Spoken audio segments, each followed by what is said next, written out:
За предстоящият строителен период Европейски пътища град Пловдив на територията на областно пътно управление на област Пловдив има да изпълнява ремонти по републиканските пътища в следните отсечки. Отсечката между Брезово към Павел баня, или по-точно границата с Старозагорска област. Отсечката е с дължина 25 км. Следващите обекти, които са предвидени за ремонт, това са част от третокласен път от село Първенец към Лилково. Той е с дължина 10 км. Имаме една третокласна отсечка, която е с дължина около 6 км. Тя свързва село Поповица с границата пак с Старозагорска област.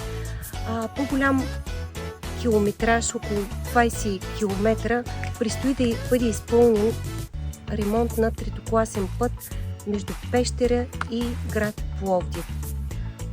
До момента сме ремонтирали един къс участък от 5 км на третокласен път, който свързва град Садово с град Асеновград.